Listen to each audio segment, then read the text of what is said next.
குதிரை யுத்த நாளுக்கு ஆயத்தமாக்கப்படும். ஜெயமோ கர்த்தரால் வரும். கண்களை மூடுவோமா? இந்த 12வது மாதத்துல கர்த்தர் ஒரு பெரிய வாக்கு தத்துவத்தை கர்த்தர் கொடுத்திருக்கிறார். நீதிமொழிகள் 21:31 ஆண்டவர் அழகா சொல்லி இருக்கிறார். குதிரை யுத்த நாளுக்கு ஆயத்தமாக்கப்படும், ஜெயமோ கர்த்தரால் வரும். ஆண்டவர் தான் நம்மோடு பேசணும். ஆண்டவர் தான் வார்த்தை கொடுக்கணும்.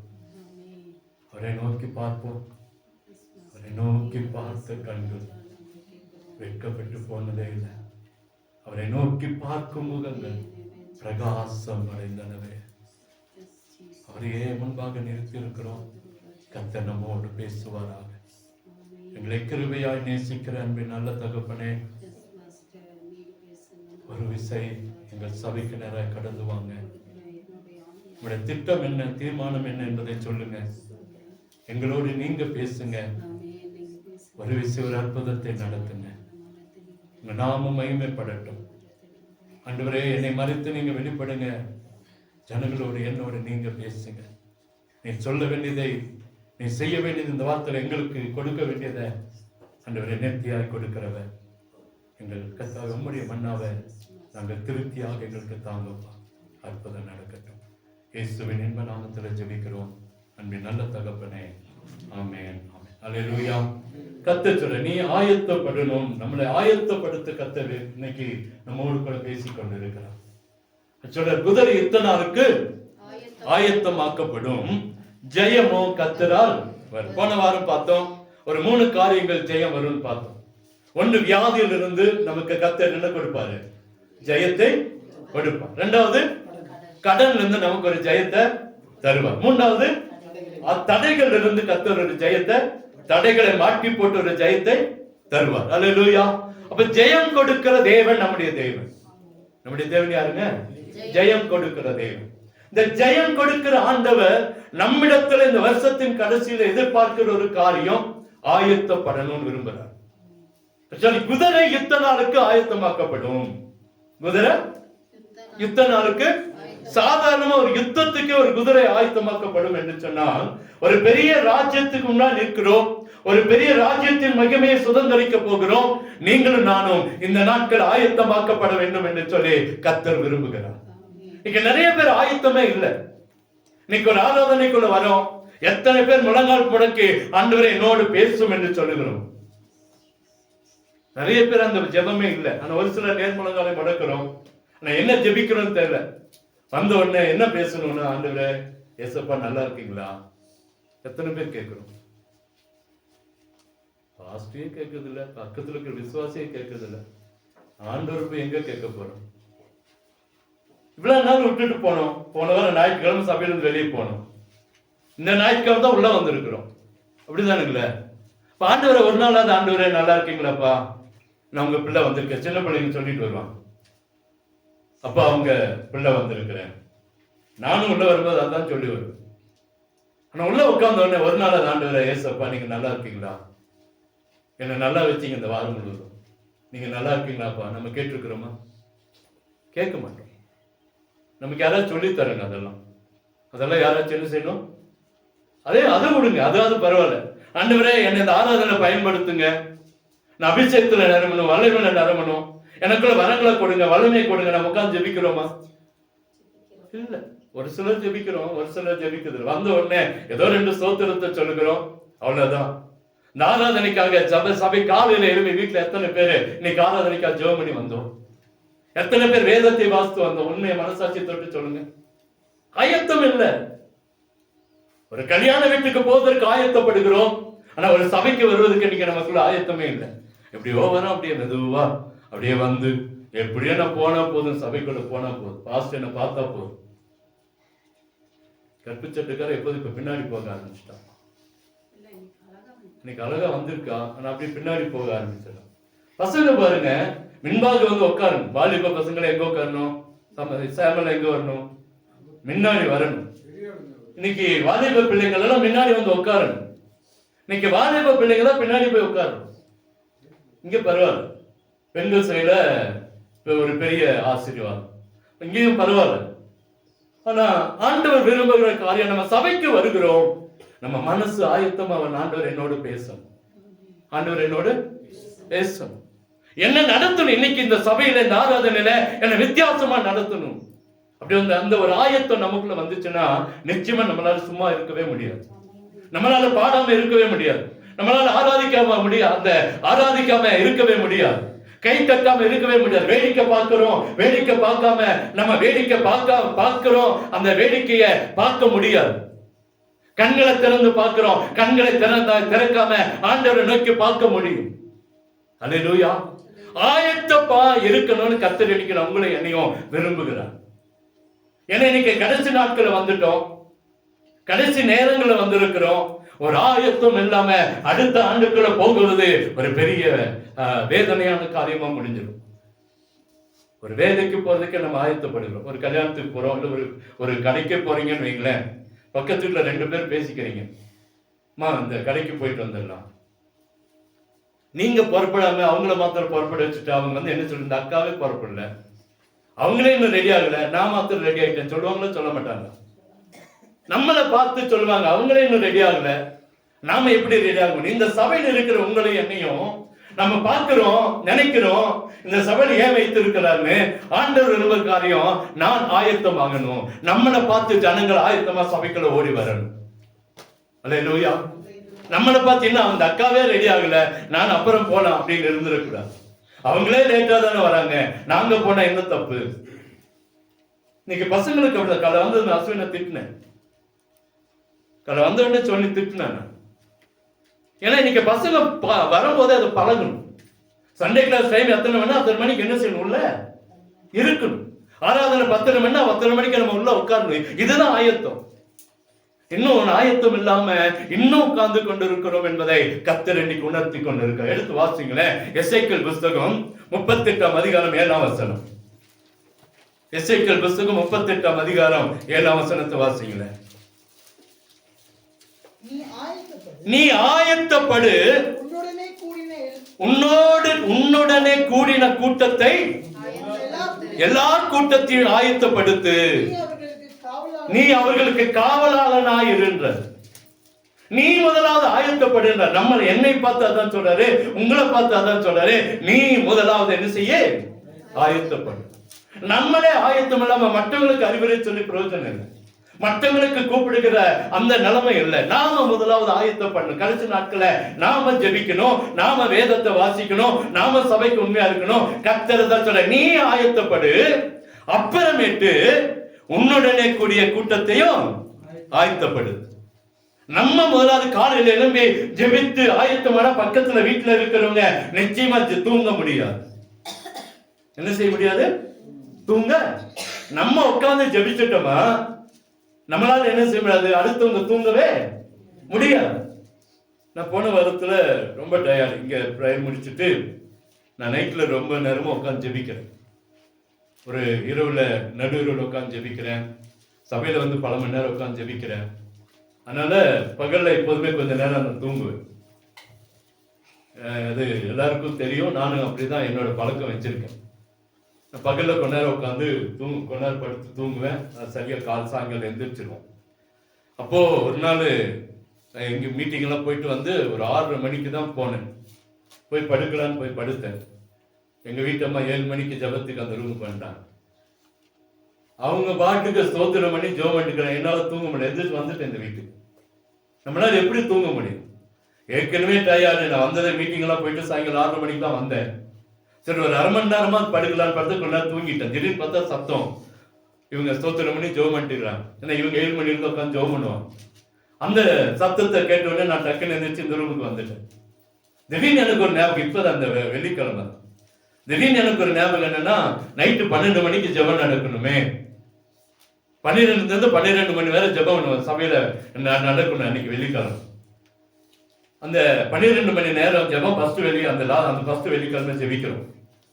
அதுக்கு அந்த ஜனங்களுக்கு சொல்லலையே நேரத்தை, உடனே கூப்பிட்டு எல்லாத்துக்கும் சொல்லி அந்த ஜெப நேரத்தை சொல்லி ஆயத்தப்படுத்தி கொண்டிருந்தோம். ஏன் இதை சொல்றேன்னா, நம்ம ஆயத்தமா உட்கார்ந்து ஜெபம் பண்ணிட்டா தூங்குறவங்க கூட எந்திரிச்சு ஜெபிக்க ஆரம்பிச்சிருவாங்க. அல்லேலூயா. அப்ப இங்க ஆண்டு சொல்ற, நீ ஆயத்தப்படு. என்ன சொல்றாரு, நீ ஆயத்தப்படுன்ற. அங்கே எப்படிப்பட்ட ஆயத்தம் அப்படின்னு தான் இன்னைக்கு நம்ம பார்க்க போறோம். அங்கே வாசிக்கிறோம். முதலாவது எந்தெந்த காரியத்துல நம்ம ஆயத்தம் தேவை, எதுல நமக்கு ஆயத்தம் தேவை. ஆதியாகமம் 24:31 எடுத்து வாசிங்களேன். ஏன் ஆயத்தப்படணும்? ஆதியாகமம் 24:31. அப்பொழுது அந்த மனிதன் வீட்டுக்கு போனான். கட்டை அவிழ்த்து வைக்கோலும் தீவனமும் போட்டு அவனோடு வந்தவர்களும் தங்கள் கால்களை கழுவிக்கொள்ள தண்ணீர் கொடுத்தான். மேல வசனம் 31 வசனத்தை வாசிங்கப்பா. பிரபுவே வாசிங்க. அப்பொழுது அவன், கர்த்தரால் ஆசீர்வதிக்கப்பட்டவரே உள்ளே வாரும், நீர் வெளியே நிற்பானே, உமக்கு வீடும் ஒட்டகங்களுக்கு இடமும் ஆயத்தம் பண்ணி இருக்கிறேன். அல்லேலூயா. இங்கே ஆண்டவருடைய ஆபிரகாமுடைய வேலைக்காரன் அங்கே போகிறது லாபானுக்கு தெரியாது, வீட்டுக்கு தெரியாது. ஆனா இந்த லாபான் சொல்றான், உள்ளே வாங்க, கர்த்தரால் ஆசீர்வதிக்கப்பட்ட உள்ளே வாரும், வெளியே நிக்கிறீங்க, உமக்கு வீடும் உங்களுடைய ஒட்டங்களுக்கு இடமும் நான் ஏற்கனவே ஆயத்தம் பண்ணிட்டேன். அப்ப இன்னைக்கு ஜனங்கள் பாருங்க, இன்னைக்கு ஒரு மனுஷன் எப்பவோ வருகிற ஒரு தீர்க்கதரிசி, எப்பவோ வருகிற ஒரு ஆளுக்காக அந்த வீடும் அவனுடைய ஒட்டங்களுக்கும் அந்த வீடு ஆயத்தமா இருந்தது. இன்னைக்கு ஆண்டவர் சீக்கிரமாய் வருவார், சீக்கிரமாய் வரப்போகிறார். வெளிப்படுத்தின விசேஷத்துல மாத்திர ஆதியாகமத்திலிருந்து பல இடங்களில இதோ சீக்கிரமாய் வருகிறேன் என்று கர்த்தர் சொல்லிக் கொண்டிருக்கிறார். இன்னைக்கு அந்த சீக்கிரமாய் வருகிற ஆண்டவருக்கு நம்ம ஆயத்தமாய் கடந்து போக வேண்டும் என்று சொல்லி கர்த்தர் விரும்புகிறார். அல்லேலூயா. அங்கே வாசிக்கிறோம், அவன் ஆயத்தமாய் இருந்தான். எப்போதும் ஆயத்தமா இருந்தான். அவன் சொல்லி எல்லாம் இல்லை, ஒரு இந்த வீட்டுக்கு ஒரு ஆள் வரான், அவன் இப்படி ஒட்டங்களோடு வேலைக்காரனோடு வரான், அவனுக்கு ஆயத்தப்படுத்தி சொல்லவே இல்லை. அவனே ஆயத்தப்பட்டு இருக்கான். சொல்ல பாருங்க, உமக்கு வீடும் உடைய ஒட்டங்களுக்கு இடமும் ஆயத்தம் பண்ணி இருக்கிறேன் என்றான். ஆயத்தம் பண்ணி இருக்கிறேன், ஏற்கனவே ஆயத்தம் பண்ணிட்டேன், நீங்க வாங்க, நீங்க எப்ப வந்தாலும் உள்ளே வருவதற்கு நான் ஆயத்தமா இருக்கிறேன். அல்லேலூயா. இன்னைக்கு ஏன் ஆயத்தத்தை? இயேசு சீக்கிரம் வருகிறார். அதனால தான் நம்ம ஆயத்தமாக வேண்டும் என்று விரும்புகிறேன். ஏன்னா நிறைய நாட்கள் நம்ம முடிச்சிட்டோம். நானும் ரட்சிக்கப்பட்டு பல வருஷம் ஆச்சு. இன்னைக்கு ரட்சிக்கப்பட்ட நாள் முதல்ல என் சபைக்குள்ள நான் கடந்து போது முதல்ல வசனம் அங்க பார்த்த சேனைகளின் கர்த்தர் பரிசுத்தர் பரிசுத்தர் பரிசுத்தர். இதுதான் நான் முதல்ல என் கண்ணில் பார்த்த முதல் வசனம். என் சபைக்குள்ள அப்படியே போட்டு வச்சிருப்பாங்க, அப்படியே முன்னாடி ரவுண்டா வச்சிருப்பாங்க. இதுதான் முதல்ல என் சபைக்குள்ள நான் பார்த்தேன். என் சபைக்குன்னு இல்லை, என் கண்கள் பார்த்த ஆண்டோடைய வசனம் முதல் வசனம் அதுதான். அன்னைக்கு நான் என்னைக்கு உள்ளே போனேன், அன்னைக்கு நான் இந்த வார்த்தையை கேட்டேன், இயேசு சீக்கிரம் வருகிறார். பல ஆண்டுகள் முடிந்தது, இன்னைக்கும் அதை சொல்லிக் கொண்டுதான் இருக்காங்க. ஆண்டவர் வரல அப்படின்னால ஜனங்கள் இன்னைக்கு ஆண்டோடைய அந்த வருகையை எதிர்பார்க்கிறதே இல்லை. ஆண்டோடைய வருகையை எதிர்பார்க்கிறத மறந்துட்டோம். அப்படியே லைஃப் போயிட்டே இருக்கு. பிறந்தோம், அப்படியே வாழ்ந்துட்டோம். ஒரு நாள் வரும், முடிஞ்சிடும், அவ்வளவுதான். ஒரு நல்ல இடத்துல அடக்கம் பண்ணிடுவாங்க, அவ்வளவு முடிஞ்சிச்சு. நம்முடைய வாழ்க்கை அப்படியே போயிட்டே இருக்கு. இயேசு வருவார், இயேசு சீக்கிரம் வருகிறார். அந்த எண்ணம் இன்னும் நமக்குள்ள என்ன செய்யல, மறந்துட்டோம். வருது, ஆனா அதை மறந்து போயிட்டோம். ஆனா நம்ம ஆயத்தப்படணும். இங்க ஒரு மனுஷன் பாருங்க, எப்பவோ வருகிற ஒரு மனுஷனுக்காக ஆயத்தமா இருந்தான். ஆயத்தமா ஏன் ஆயத்தம் தேவை அப்படின்னு எடுத்து பாத்தீங்கன்னா, ஓசியா புஸ்தகம் 14 எடுத்து வாசிங்களேன். 14 வாசிங்க. வாசிங்க. திரும்பு, போதும். இஸ்ரவேலே, உன் தேவனாகிய கர்த்தரிடத்தில் என்ன செய்ய? திரும்பு, நீ திரும்பு என்றார் ஆண்டவர். இன்னைக்கு நமக்குள்ள ஒரு ஆயத்தத்தை கர்த்தர் எதிர்பார்க்கிறார். அதனாலதான் மேல பார்த்தோம், அந்த மனுஷன் எப்போதுமே ஆயத்தமா இருந்தா. ஏன் ஆயத்தம் தேவை அப்படின்னா, இன்னைக்கு நாம தேவநாட்டு பக்கம் திரும்பாம எங்கேயோ திரும்பி கொண்டிருக்கிறோம். நம்முடைய பார்வை எல்லாம் இன்னைக்கு மாறிடுச்சு. நம்முடைய எண்ணங்கள் எல்லாம் இன்னைக்கு மாறி போச்சு. வேற அன்னைக்கெல்லாம் இருந்த பரிசுத்தம் இன்னைக்கு சுத்தமா இல்ல. அன்னைக்கு இருந்த ஜெபம் இன்னைக்கு சுத்தமா இல்ல. அன்னைக்கு இருந்த அபிஷேகம் இன்னைக்கு சுத்தமா இல்ல. அன்னைக்கு இருந்த ஒழுங்குகள் இன்னைக்கு சுத்தமா இல்ல. பெந்தகோஸ்தே சபை என்று சொன்னால் அந்த ஒரு ஆசீர்வாதம், அந்த ஒழுங்கு இருந்தது. இன்னைக்கு அன்னைக்கு நீங்களே எத்தனை பேர் அனுபவிச்சிருக்கேன்? நான் அதை அனுபவிச்சிருக்கிறேன். ஒரு பயம் இருந்தது உள்ள ஆராதனைக்குள்ள போனா, ஒரு நடுக்கம் இருந்தது, சபையை குறித்தான ஒரு பாரம் இருந்தது. இன்னைக்கு எல்லாம் கடந்து போய் எங்கேயோ பார்த்து கொண்டிருக்கிறோம் என்பதை கர்த்தர் நமக்கு மீண்டுமாய் சொல்லிக் கொண்டிருக்கிறார். ஜெய் இஸ்ரவேல் ஜனமே, நீ கர்த்தரிடத்துல திரும்பு. இன்னைக்கு எங்கேயோ திரும்பிட்டோம், நம்முடைய வாழ்க்கை எங்கோ திரும்பி கொண்டு இருக்கிறது. இன்னைக்கு ஆராதனை அசட்டை பண்ணுகிறோம், இன்னைக்கு சபையை அசட்டை பண்ணுகிறோம், இன்னைக்கு நிறைய பேர் இன்னைக்கு அநேக காரியங்களை அசட்டை பண்ணி ஓடிக்கொண்டு இருக்கிறோம், என்னையும் சேர்த்துதான். இஸ்ரவேலே, நீ யார் பக்கம் திரும்பு? தேவனிடத்துல திரும்பு. அதே ஓசியா 9:7 எடுத்து வாசிங்களேன். விசாரிப்பேன் நாட்கள் வரும், நீதியை சரிக்கட்டும் நாட்கள் வரும். போதும், விசாரிக்கிற நாட்கள் வரும், நீதியை சரி கட்டுகிற நாட்கள் வரும். அது மாறவே மாறாது. இயேசு வரப்போகிறார், இயேசு வரப்போகிறார். நீதியை சரி கட்டுகிற நாட்கள் வரப்போகுது. ஆகவே நீங்களும் நான் ஆயத்தமா இருக்க வேண்டியது அவசியம். முந்தி நீதிமானுடைய வீட்டுல, விசுவாசுடைய வீட்டுல தான் நியாய தீர்ப்பு தொடங்குமா? எங்க தொடங்கும்? நீதிமான்கள் என்று சொல்லி அங்க போடப்பட்டிருக்கிறது. ஆனா நம்ம அதை ஈஸியா எடுத்துக்கணும். விசுவாசம் நம்முடைய வீட்டுல தான் முதல் நியாய தீர்ப்பு தொடங்கணும். தேவனுடைய வீட்டுல இருக்கிற நியாய தீர்ப்பு எங்க தொடங்கும்? நம்ம வீட்டுல தான். நம்மகிட்ட தான் முதல் நியாய தீர்ப்பை கர்த்தர் வைத்திருக்கிறார். நாம நினைக்கலாம், நான் பாவிகளுடைய இடத்துல நிற்க மாட்டேன். உண்மைதான். அங்க போய் பரலோகத்துல போய் அந்த பாவிகளுடைய இடத்துல நம்ம நிற்க போறதில்லை. அது உண்மைதான். என் ஆண்டவர் முந்தி நம்ம இங்கேயே நியாயம் தீர்த்து விடுவான். அதை மனசுல வச்சுக்கணும். உலகத்தில் இருக்கும் போதே நியாய தீர்ப்பு வரும். நம்ம தான் முதல்ல ஆண்டவர்கிட்ட கணக்கு கொடுக்கணும். நம்ம தான் முதல்ல ஆண்டவர் கிட்டத்துல பேசணும்.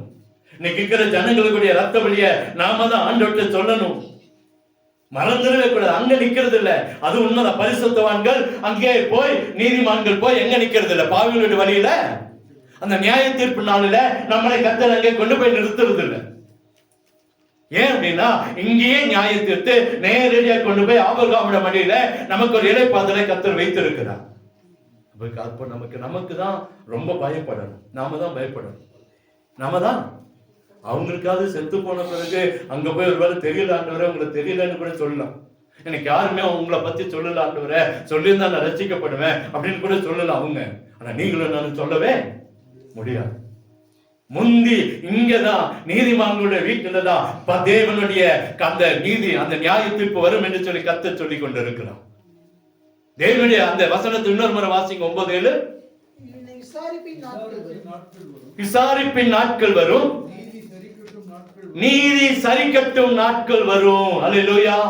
ஒரு நாள் வருகிறது, அங்கே நீதி சரி கட்டுகிற நாளை கர்த்தர் வைத்திருக்கிறார். நம்ம இன்னும் அப்படியே நான் போயிருவேன், நான் கடந்து போயிருவேன், எனக்கு இப்ப ஒரு பஸ் போல ஊட்டிக்கு போறப்படும் எந்த ஒரு எதிர்பார்ப்புல, எந்த ஒரு ஆயுதமும் இல்லை. 8 மணிக்கு பஸ் வருது, போயிடலாம். 10 மணிக்கு பஸ் வருது, கண்ணீர்முக்கு வரைக்கும் கோக்காலுக்கு பஸ் என்ன செய்யும்? வந்து தீரும். 10:45 பஸ் என்ன செய்யும்? வரும். மதியானம் 1:45 பஸ் வரும். நம்ம போயிடலாம், அதுக்கு ஒரு ஆயத்தம் இல்லை.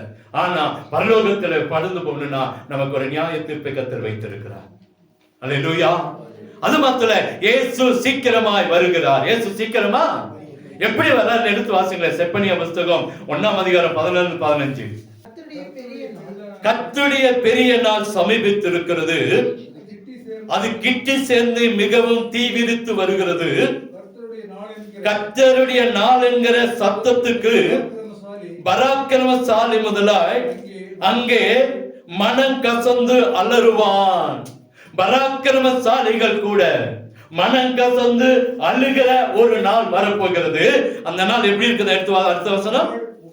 அந்த நாள் உக்கிரகத்தின் நாள், அது இக்கட்டும் இடுக்கமான நாள், அது அழிவும் பால்கடிப்புமான நாள், அது இருளும் அந்தகாரமான நாள், அது மப்பும் மந்தாரமுமான நாள்.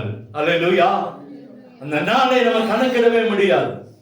அந்த நாள் வேதனையான நாள். கர்த்தருடைய பெரிய நாள் சமீபித்திருக்கிறது, அது கிட்டி சேர்ந்து மிகவும் தீவிரத்து பக்கத்துல வந்துருச்சு. எங்க வந்துருச்சு? பக்கத்துல இருக்கு. நமக்கு கை கட்ட தூரத்துல தான் இயேசு கிறிஸ்துடைய வருகை இருக்கிறது. ஒரு நாள் தம்பி என்கிட்ட பேசினார். ஒரு தம்பி இந்த உலகத்துல வருகிற பிரச்சனை, உலகத்துல வருகிற நாசமாசங்களா நம்ம இருப்போமா? நான் சொன்னேன், அதுக்கு முன்னாடி நம்ம ஆண்டோடைய சமூகத்துல எடுத்துக்கொள்ளப்படணும்பா. என்ன செய்யணும்? உபத்திரவங்களுக்கு முன்பா நம்ம என்ன செய்யணும்? எடுத்துக்கொள்ளப்படணும். இந்த 666 முத்திரை இன்னைக்கு அதுல நிறைய இருக்கு. நான் வரக்கூடிய வாரத்தில் சொல்றேன் என்னென்ன அழிவு நடக்க போகுதுன்னு சொல்லி நிறைய காரியங்கள் இருக்கு. இந்த காரியத்துல எல்லாம் நீங்களும் நானும் மாட்டாம இருக்கணும்னா நம்ம தேவனுடைய வருகையில எடுத்துக்கொள்ளப்பட வேண்டும். தேவனுடைய வருகையில அதுக்கு பின்னாடி அது கைவிடப்பட்டவர்களுக்கான காரியம் தான் அந்த இடத்துல போடப்பட்டு இருக்கு. இந்த 666 முத்திரை, அதுக்கு பின்பாக நிறைய அழிவுகள், நிறைய காரியங்கள் இருக்கிறது. போய் ஒளிஞ்சு எனக்கு சாவு வரும்னு கேட்ட கூட சாவு வராதான். வாளால் அறுப்பாங்க, கத்தியால வெட்டுவாங்க, என்னென்னமோ கொகைகளுக்குள்ள போய் நிற்பாங்க. இதெல்லாம் நிறைய அழிவுகள் இருக்கிறது. நான் என்னுடைய ஆசையெல்லாம் நம்முடைய சபை, நம்முடைய ஆட்கள் தேவனுடைய 2ஆம் வருகைக்குள்ள எடுத்துக்கொள்ளப்பட வேண்டும். இந்த மப்புமான மந்தாரமான நாள் அல்ல, இந்த உக்கிரகத்தின் நாள் அல்ல, இடுக்கமான நாள் அல்ல, பால்கடிப்பான நாள் அல்ல, அந்தகாரமான நாள் அல்ல. அதுக்கு முன்பாகவே நீங்களும் நான் ஆயத்தமாய் கர்த்தருடைய சமூகத்துல கடந்து போயிருந்தோம். அல்லேலூயா. ஏன் அப்படின்னா பயங்கரமான இக்கட்டு நாள் வரப்போது, பயங்கரமான பிரச்சனை நாட்கள் வரப்போகிறது. கர்த்தர் ஒரு அற்புதத்தை செய்ய ஆரம்பித்து விட்டார். அவருடைய வருகை சீக்கிரமாய் வரப்போகிறது. நம்ம கைவிடப்பட்டுட்டோம் அப்படின்னா ரொம்ப பரிதாபமா போயிடும். ரொம்ப பரிதாபமா. எனக்கும் அது ஒரு பெரிய கவலை இருக்கு. நான் ஒவ்வொரு நாளும் கேட்கறது அதான், ஒருபோது நான் கைவிடப்பட்டு போயிடக்கூடாதுப்பா. உங்களுக்கு சொல்ற நானும் அப்படித்தானே. நான் கைவிடப்பட்டு என்ன சொல்லுவாங்க? இவனே போகல சொல்லுவாங்களா, சொல்ல மாட்டாங்களா? கத்துனான், கதன்னா, என்னமோ செஞ்சான், என்னென்னமோ பண்ணிருக்கான், இவனே இங்க சுத்திட்டு இருக்கிறான்னு சொல்லுவான். அந்த நிலைமைக்கு கர்த்தர் நம்மளை விட்டுறக்கூடாது. நாமளும் அதற்கு ஆயத்தமாக வேண்டும் என்றுதான் கர்த்தர் விரும்பி கொண்டிருக்கிறார். அல்லேலூயா. இங்க சொல்லப்படுகிறது அவருடைய நாள் மிகவும் மோசமான நாளாய் கர்த்தர் சீக்கிரம் வரப்போகிறார்.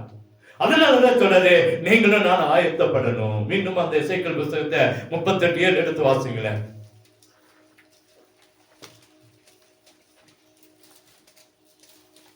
எசேக்கியேல் 38:7. நீ ஆயத்தப்படு. போதும்பா, அடுத்தது அதை பார்த்துக்கலாம். இங்க சொல்ல நீ ஆயத்தப்படு. நீ என்ன செய்ய? ஆயத்தப்படு. எசேக்கியேலுக்கு கர்த்தர் சொன்ன வார்த்தை, தீர்க்கதரிசனமா சொன்ன வார்த்தை, நீ முதலாவது ஆயத்தப்படு. இன்னைக்கு உங்களுக்கு எனக்கும் கர்த்தர் கொடுக்கிற வார்த்தை, நம்மை பார்த்து சொல்ற நீங்க ஆயத்தப்படுங்க. நம்மள ஆயத்தப்படுங்க. எதுக்கு ஆயத்தப்படணுங்க? தேவனுடைய 2ஆம் வருகையில நீங்களும் நான் எடுத்துக்கொள்ளப்படணும். இந்த ரகசிய வருகையில நீங்களும் நான் எடுத்துக்கொள்ளப்படணும். ஒருபோதும் கைவிடப்பட கூடாது. ஒருபோதும் கைவிடப்படக்கூடாது. இந்த விசுவாசிகள் ஒருவேளை இந்த சபை ஒரு மூலையில் இருக்கலாம், ஒருவேளை ஒதுக்குப்புறமா இருக்கலாம், அநேக தெரியாம கூட இருக்கலாம். ஆனா அன்று முன்பு இந்த சபையில் இருக்கிற ஒருவரும் கைவிடப்பட்டு போயிடக்கூடாது. அல்லேலூயா. இன்னைக்கு இந்த சபை குறித்து எல்லாருக்கும் தெரியும். என்ன கூகுள்ல போட்டீங்கன்னா இந்த சபை அப்படி இருக்கிறது. சேமதெல்லாம் போட்டு வச்சிருக்கோம். யாருக்கு பார்த்தாலும் இந்த கோக்கால் ஏஜி சபை கோகுல்ல இருக்கிறது. அநேகர் அதை கண்டுபிடிக்க முடியும் இன்னைக்கு. அல்லேலூயா. நம்முடைய அட்ரஸ் இன்னைக்கு பல இடங்கள்ல பரவி இருக்கிறது. நம்ம சபை குறித்து பல இடங்கள்ல கடந்து போய் இருக்குது நம்முடைய செய்திகள். அது முக்கியம் அல்ல. ஆனா இன்னைக்கு ஆண்டவர் சொல்லுகிற காரியம், நாம் ஆயத்தப்படணும். நாம என்ன செய்யணும்? ஆயத்தப்படணும். எப்படி ஆயத்தப்படணும்? எடுத்து வாசிங்களேன். மத்தேயு எழுதின சுவிசேஷம் 25ஆம் அதிகாரம் 10ஆம். அவர்கள் வாங்க போன போது மணவாளன் வந்து விட்டார். ஆயத்தமாய் இருந்தவர்கள் அவரோடு கூட கல்யாண வீட்டுக்குள் பிரவேசித்தார்கள். கதவும் அடைக்கப்பட்டது. ஆயத்தமாய் இருந்தவங்க தான் கல்யாண வீட்டுக்குள்ள கடந்து போக முடியும். எங்க போக முடியும்? இன்னைக்கு கல்யாண வீட்டுக்கு நோட்டீஸ் கொடுத்தா போதும். இன்னைக்கு என்ன நோட்டீஸ் கொடுத்து ஆராதனை கூட கட்டடிச்சு கல்யாணத்துக்கு போயிட்டு வந்தாங்க. ஆமா, இன்னைக்கு எல்லாம் பஸ்லயும் போலாம், எப்படியும் போலாம், வண்டியிலையும் போறான். கல்யாணத்துக்கு நிறைய பேர் எப்படியும் போறாங்க. நான் போன வாரத்தில் ஒன்று பார்த்தேன். காலையில இருந்து மதியானம் வரைக்கும் ஒரு பஸ் இங்க நிக்குது, ஒரு மைசூர் வண்டி, கல்யாணத்துக்கு போக வேண்டிய வண்டி. காலையில இருந்து ஆட்கள் ஏத்துறாங்க. 8 மணிக்கு இருந்த வண்டி நான் மதியானம் 1 மணிக்கு போக வரைக்கும் பஸ் அங்கதான் இருந்துச்சு. இருக்கிறவங்களா வீட்டுல போய் இருக்கிறவங்களா கூட்டிட்டு வராங்க. இருக்கிறவங்களா யாரும் வரலன்னு சொல்ல முடியாது. பஸ் போயிடுச்சு நான் வரமாட்டேன்னாலும் சொல்ல முடியாது. பஸ் இருக்குது, வாப்பா. பஸ் கீழே பாரு, பஸ் நிக்குது, மறைஞ்சு நிக்குது, வா. நான் நினைச்சிட்டே போனேன் பாரு, இந்த கல்யாணத்துக்கு கூட ஆட்கள் வீடு வீடா போய் காலை 8 மணிக்கு முன்னாடி பஸ் வந்துருச்சு. நான் 8 மணிக்கு வரும்போதே பஸ் அங்க நின்றுச்சு. அங்க அந்த எஸ்டேட்ல இருக்கிறவங்கன்னா அந்த பஸ்க்கே வந்துட்டாங்க 8 மணிக்கே. ரமேஷ் எப்போதும் ஏத்தாத ஆளு அன்னைக்கு ஏத்துறான். ஏன்னு கேட்டு இவங்க கோக்கால இறங்கிடுவாங்க. கோக்கால இறங்கிடுவாங்க. எல்லாம் லேடிஸ் நிறைய பேர் ஏறிட்டாங்க. நான் கல்யாணம் அவங்க பஸ் நிற்குது, கல்யாணத்துல போறாங்க, வந்து எல்லாம் இறங்கிட்டாங்க. மதியானம் போற பஸ் அங்கேயே நிக்குது. இப்பதான் நினைச்சு பார்த்தேன், வீடு வீடா போய் ஒருத்தரையும் விடாம கல்யாணத்துக்கு கூப்பிட்டு இருப்பாங்க போல. எல்லாத்தையும் ஏத்திட்டு போறாங்க, எல்லாத்தையும் போறாங்க. ஆனா ஆண்டவர் அதான் நினைக்கிறார். இன்னைக்கு ஆண்டவர் அதே தான் சொல்றாரு. இங்க ஒரு பஸ் நிக்குதுப்பா, இந்த கல்யாண வீட்டுக்கு போகணும், வாங்க வாங்க வாங்கன்னு கூப்பிட்டே இருக்கிறார். ஒரு நாள் வர இந்த பஸ் போயிடும், நம்ம ஆயத்தமா வந்த கூட பஸ்ல ஏற முடியாது. அல்லேலூயா. இங்க சொல்லப்படுகிறது பாருங்க, ஒரு 10 கனிகளை குறித்து நிறைய ரொம்ப நாளைக்கு பின்னாடி இந்த காரியத்தை குறித்து நம்ம பார்க்கிறோம். எனக்கு தெரிந்து இதை பல வருஷமா பார்த்து குறிச்சுதான் பார்க்கிறோம். ஒரு 10 கன்னிகைகள் இருந்தாங்க, ஒரு 10 பெண்கள் வச்சுக்கலாமே, அவங்கதான் கன்னிகைகள். ஒரு 10 பெண்கள் இருக்கிறாங்க. இந்த 10 பெண்களும் இயேசு கிறிஸ்து வருகிறார் என்று சொன்ன உடனே இவங்க தீவெட்டிகளை பிடித்துக் கொண்டு மணவாளனுக்கு எதிர்கொண்டு போக 10 கன்னிகளும் போயிட்டாங்க. போய் அங்க உட்கார்ந்துட்டே இருக்கிறாங்க. அங்கே ஆண்டவர் வரவே இல்லை. வராரு வராருன்றாங்க, கேட்டு திறக்கவே இல்லை. கல்யாண வீட்டு கேட்டு திறக்கவே இல்லை. ஆனா அதுல 5 பேர் என்ன செஞ்சாங்கன்னு சொன்னா, காரியமா காரணமா புத்தியா கூடவே எண்ணெயை எடுத்துட்டு போயிட்டாங்க. கூடவே எண்ணெய எடுத்துட்டு போயிட்டாங்க. ஆயத்தமாயிட்டாங்க. என்னன்றது அங்க என்னது? ஆயத்தம். அவங்க ஆயத்தமா போனாங்க. பாவம் இல்ல, சாபம் இல்ல, எல்லா காரியத்தையும் வெறுத்து ஆண்டவருக்காக பரிசுத்தமா இருந்ததுனால அவங்க 5 பேர் ஆயத்தமா இருக்கிறாங்க. இன்னொரு 5 பேர் ஆயத்தமா தான் போனாங்க. பாதியில ஆயத்தத்தை மறந்துட்டாங்க. மறந்துட்டாங்க. அவங்க வாழ்க்கையில திரும்பியும் பாவம் வந்துச்சு. திரும்பி ஆண்டவருக்கு தூரம் போனாங்க. ஆண்டவருக்கு விரோதமா பாவங்களை செஞ்சாங்க. தங்களுக்கு கொடுத்த அந்த நேரத்தை இழந்து போயிட்டாங்க. ஆண்டவர் வருகிறார் என்று சொல்லி கடைசியா ஒரு சத்தம் வருது. இவங்க பார்க்கறாங்க, ஆயத்தம் இல்ல. இவங்க பக்கத்துல இருக்க 5 பேர்ட்ட கேட்கிறாங்க, ஐயா அம்மா கொஞ்சம் எங்களுக்கு எண்ணெய் கொடு. தீவெட்டி அணைஞ்சிருச்சு, எங்க வாழ்க்கை அணைஞ்சிருச்சு. 10 பேர் ஒரு தீப்பந்தத்தை பிடிச்சிருக்கிறாங்க. 10 பேருடைய தீபம் வந்து எரிந்துச்சா இருக்கு. திடீரென 5 பேருடைய தீப்பந்தம் அணைஞ்சு போகிற சூழ்நிலைக்கு வந்துருச்சு. ஏன்னா என்ன இல்ல. 5 பேரும் இந்த 5 பேர்ட்ட கேட்கிறாங்க, கொஞ்சம் எண்ணெய் கொடு, இந்த பந்தத்துல கொஞ்சம் ஊத்துற. அவங்க சொன்னாங்க, வேண்டாம் வேண்டாம், இதை நாங்க கொடுத்து ஆண்டவரோட கொஞ்சம் லேட் ஆச்சுன்னா நாங்களும் பந்தத்துக்கு இல்லாம நீங்களும் பந்தம் இல்லாம 10 பேர் கைவிடப்பட்டதுக்கு நீங்க போய் வெளியே போய் என்ன செஞ்சுட்டு வாங்க, வாங்கிட்டு வாங்க. இவங்க 5 பேர் ஆயத்தம் ரெடியா தான் இருந்தாங்க. அது 1 இருந்து 10 வரைக்கும் வாசித்து பாத்தீங்கன்னா தெரியும். 5 பேர் ஆயத்துல 5 பேர் ஆயத்தமா இருந்தாங்க. இந்த 5 பேர் போய் எண்ணெய் வாங்கிட்டு வர்றதுக்குள்ள ஆண்டவர் வந்துட்டார்.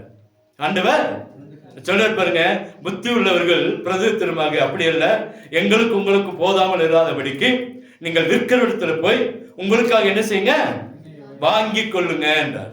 அப்படி அவர்கள் வாங்க போன போது யார் வந்துட்டா? மணவாளன் வந்துட்டார். இது வரைக்கும் வரல, நேற்று வரைக்கும் வரல, இன்னைக்கு வரைக்கும் வரல. எப்ப நம்ம ஆயத்தத்தை இழக்கிறோமோ அன்னைக்கு கர்த்தர் நிச்சயமா வருவான்.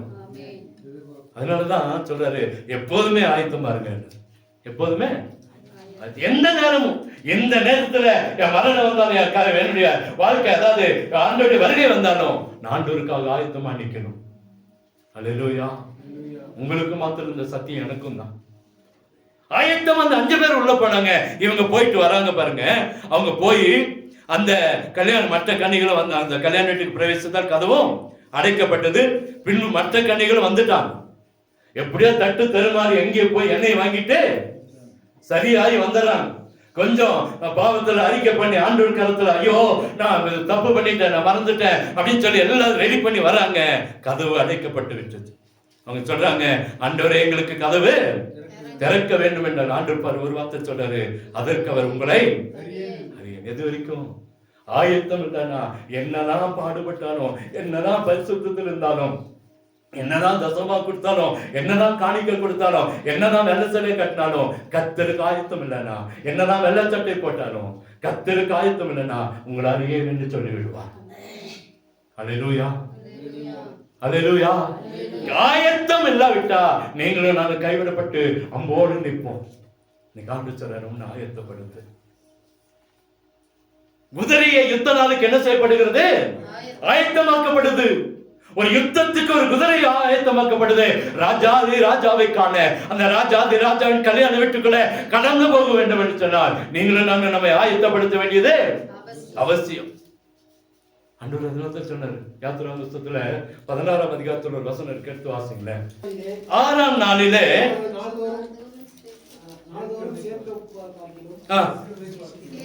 சேர்க்கிறதை பார்க்கிலும் இரண்டத்தனையாய் சேர்த்து அதை ஆயத்தம் பண்ணி வைக்க கடவர்கள் என்றார். எல்லாருக்கும் ஒரு வசனம் தெரியுது.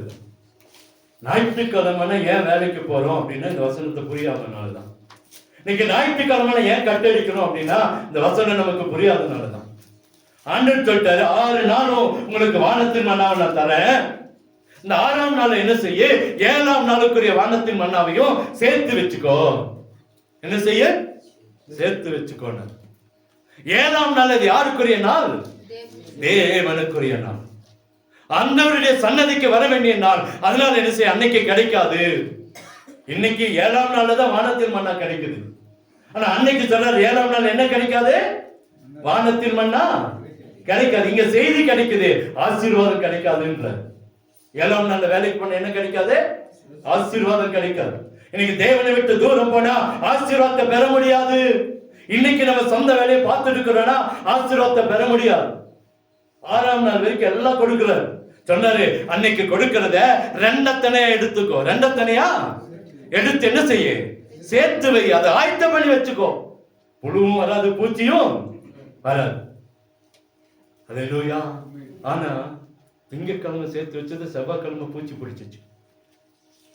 எடுத்து பார்த்தா கெட்டு போயிருக்கு. செவ்வாய்க்கிழமை கொஞ்சம் எல்லாம் சாப்பிட்டு கொஞ்சம் எடுத்து வச்சா பூச்சி பிடிச்சிச்சு. ஆனா சனிக்கிழமை சேர்த்து வச்சது ஞாயிற்றுக்கிழமை ஆசீர்வாதமா இருந்துச்சு. ஏன்னா அவங்க எங்க வந்துட்டாங்க? சபைக்குள்ள வந்துட்டாங்க. நம்ம நினைக்கிறோம் ஞாயிற்றுக்கிழமை தானே, கல்யாண வீடு தானே, சொந்தக்கார வீடு தானே, அன்னைக்கு ஆசீர்வாதத்தை இழக்கிறோம்னு நினைக்கிறோம். அன்னைக்கு ஒரு ஆயத்தத்தை இழந்துட்டோம்னு நினைக்கிறோம். சாதாரணமா நினைக்கிறோம். ஒரு ஞாயிற்றுக்கிழமை போனா போட்டு சொந்தத்துக்காக ஓட்டுறோம். சொந்தம் எங்க என்ன செய்யணும் பேசணும். ஆனா ஒரு ஆசீர்வாதத்தை இழக்கிறீங்கன்னு நான் மனசுல வச்சுக்கோங்க. அல்லேலூயா. அங்கே அழக சொல்றது அதே முதல் நாளே ஆயத்தம் பண்ணி வைக்கணும். இன்னைக்கு நம்முடைய வாழ்க்கை அதனாலதான் இன்னைக்கு ஆயத்தம் இல்லாம போய் கொண்டு இருக்கிறோம். ஒரு நாள் போனா என்ன ஆயிடுது? ஒரு நாள் சபைக்கு போலன்னா என்ன ஆயிடுது? ஒரு மாசம் திருவிருந்து எடுக்கலன்னா என்ன ஆயிடுது? தேவஜனமே, எனக்காக இல்ல, தேவனுடைய ஆசீர்வாதத்தை நம்ம இழந்து போய் கொண்டு இருக்கிறோம். சபைக்கு வருவதனால எனக்கு நல்லதுதான், ஆண்டவருக்கும் நல்லதுதான். ஆனா எனக்கு அது வேதனையா வரலன்னா எனக்கு கொஞ்சம் வேதனை தான். ஆண்டவருக்கு அது வேதனை தான். பாஸ்டர் இப்படி சொல்லிட்டாரு. ஆண்டவர் நம்ம சொன்னோம். ஒரு கல்யாண வீட்டுல எல்லாரும் உட்கார்ந்து இருக்கிறாங்க. ஆண்டவர் அப்படியே வந்து பார்க்கிறார். மணவாளன் அப்படியே வர்றாரு, எல்லாரையும் பார்க்கிறார். ஒரே ஒரு மனுஷன் மாத்திரம் கல்யாண வஸ்திரம் தரிக்காத நாய் சென்ட்ரல் உட்கார்ந்து இருக்கிறான். வேதத்திலிருந்து தான் சொல்றேன். கூப்பிடுறாரு. அந்த ஆட்களை கூப்பிட்டு, இவன் மாத்திரம் எப்படி உள்ள வந்தான்? இவன் மாத்திரம் எப்படி உள்ள வந்தான்?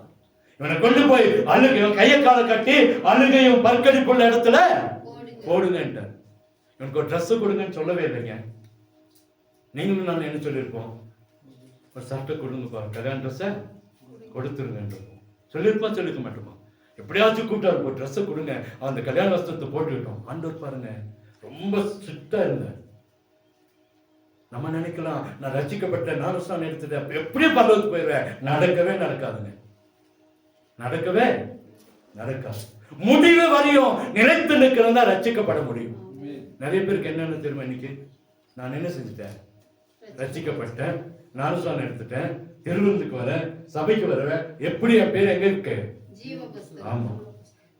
ஒவ்வொரு நாளும் அடிச்சு அடிச்சு அடிச்சு ஜீவ புஸ்தகத்தில் நம்முடைய பெயர் இல்லாம கர்த்தர் வைத்திருக்கிறார். தெரியுமா? கிறுக்கி வச்சிருக்கிறார். குமார் கிருபாகரன் எங்க இருக்குன்னு சொல்லியே தெரியாது. அவ்வளவு தேவனை விட்டு தூரம் போயிருக்கிறோம். தேவனை விட்டு ஒவ்வொரு நொடியும் கர்த்தருடைய கரம் அங்கே நம்முடைய ஜீவ புஸ்தகத்துல நம்முடைய பெயரை கிறுக்கி கொண்டே இருக்கிறது. நிறைய பேருக்கு தெரியாது. எங்க கஷ்டம் எங்களுக்கு தான் தெரியும், ஆண்டவருக்கும் தெரியும். ஆண்டவருக்கும் நாங்க இவங்களை கனப்படுத்தணும், நாங்க எங்க சொந்தக்கார கனப்படுத்தணும். ஆண்டவர் ஒரு நாள் வருவாரு, உன்னை நான் அறியேன்னு சொல்லிட்டாருன்னா நம்ம எங்கே போக போறோம்? நம்முடைய ஓட்டை எங்கே போக போகுது? இத்தனை வருஷம் கஷ்டப்பட்டுட்டோமே, எல்லாத்தையும் விட்டு வெளியே வந்தோமே, எல்லாத்தையும் வெறுத்தோமே, எல்லா காரியங்களை விட்டு விலகி நின்னோமே, எங்கே போவோம்? சொல்லுவான், அன்னைக்கு என் கூடயே இருந்திருக்கலாமா? ஆமா, அன்னைக்கு அவன் நம்மளை கிண்டல் பண்ணுவாங்க. நீங்க போனீங்களே கல்யாண வீட்டுக்கார, அவன் நம்மளை கிண்டல் பண்ணுவான். நீங்க யாருக்காக ஓடுனீங்களோ தோட்டக்கார முதலாளி நம்மளை பார்த்து கிண்டல் பண்ணுவான்.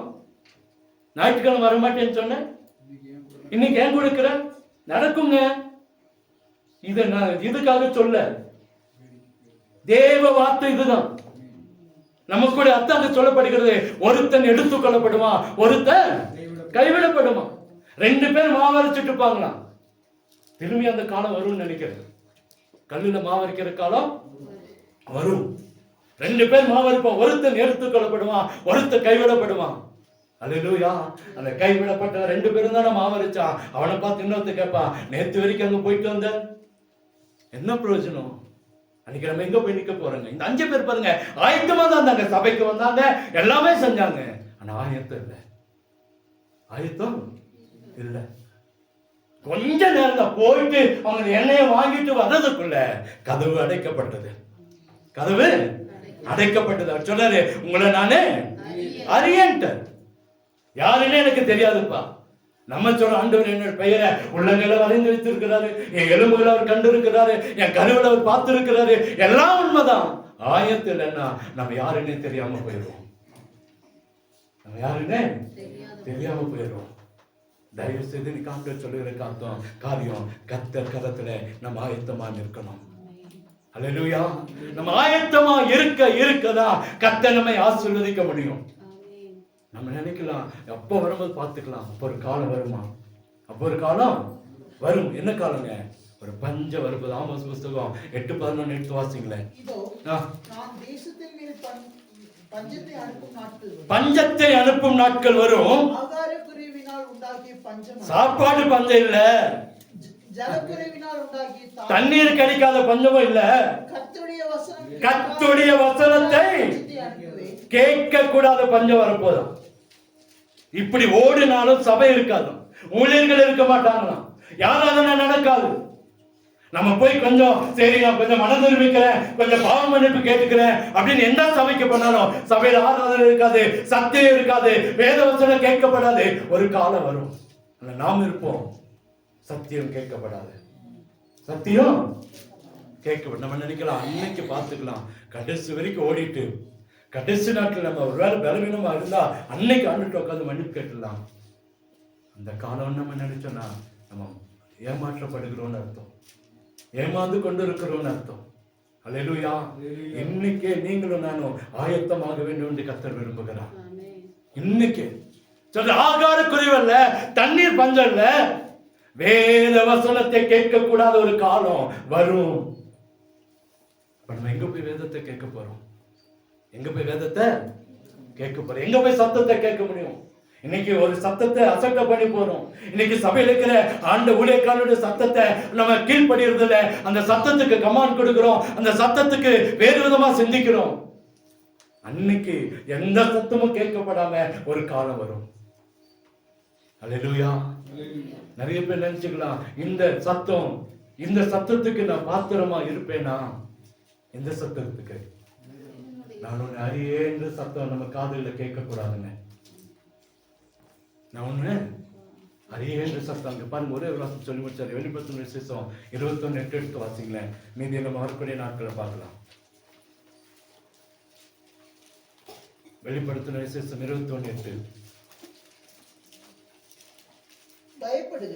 பயப்படுகிறவர்களும் அவிசுவாசிகளும்.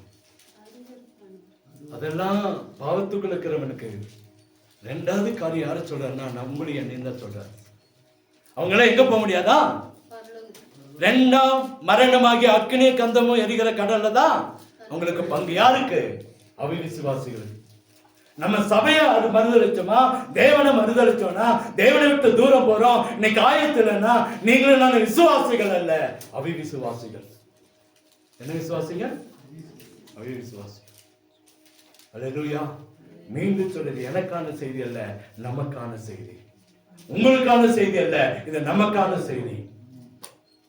சொல்றாரு, யாரெல்லாம் அங்க போக முடியாத பயப்படுகிறவங்க, அவிவிசுவாசிங்க, அருவருப்பானவங்க, கொலைபாதகங்க, விபச்சாரக்காரன், சூனியக்காரன், விக்கிரகானதுக்காரன், பொய்யர் அனைவரும் 2ஆம் மரணமாக அக்கினி கந்தம் எரிகிற கடலில பங்கடைவார்கள். இன்னும் நிறைய இருக்கு. அடுத்த முன்பாக பண்ணும்போது இன்னும் யாரெல்லாம் பர்வத்துக்கு போக முடியாது அப்படின்னு இருக்கு.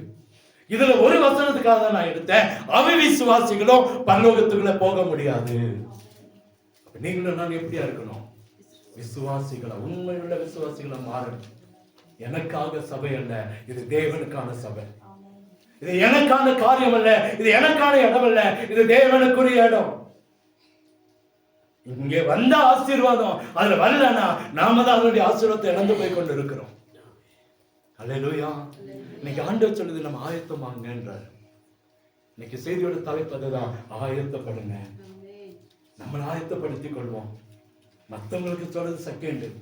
நீங்களும் நானும் ஆயத்தமா தேவ சமத்துல காத்திருந்தோம்னா நிச்சயமா கர்த்தர் நம்மை ஆசீர்வதிப்பா.